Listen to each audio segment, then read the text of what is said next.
Today I will be examining a baseball swing, specifically the right glenohumeral joint or my back shoulder since I'm right-handed, and both hip or acetabulo-femoral joints. We are going to break the swing down into 5 separate phases, each with their own movement. First is the stance phase, which is comprised of all isometric contractions as we wait for the pitch to approach.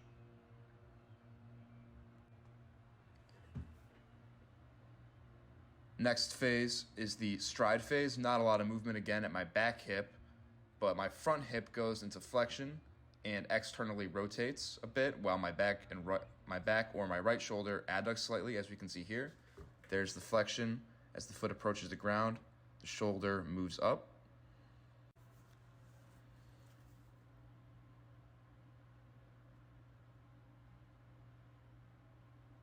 Next is the drive phase. That starts when our front foot strikes the ground. We see medial rotation of our back hip and horizontal adduction of our arm as it crosses our body. Next, we see the bat acceleration phase, which is really just a continuation of the movements from the drive phase. So that arm cross the body, the hip continue to internally rotate. And lastly is the follow through, which slows down the movement, controls our balance. To more closely examine the movements, here's Mike Trout of the Angels, who can hit far better than me. First, we see him in our stride phase.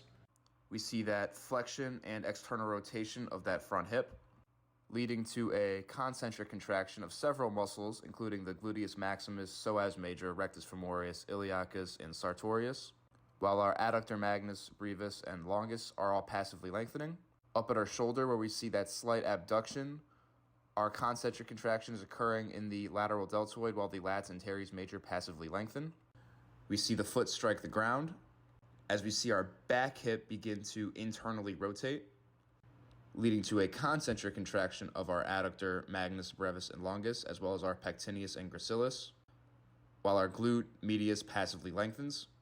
That back shoulder begins to horizontally adduct across the body, which calls our lats and teres minor to eccentrically contract, as our batten momentum is the main cause of the movement. As the hands come around, we enter the bat acceleration phase as he hits the ball. We transfer back to a concentric contraction here of horizontal adduction at that back shoulder joint.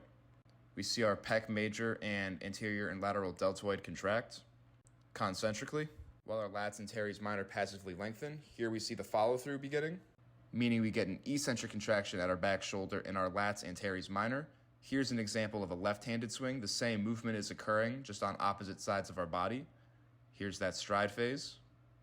Foot hits the ground, hands come through as we enter the drive, hits the ball with the bat acceleration. We see that back hip internally rotating and that back arm begin to horizontally adduct.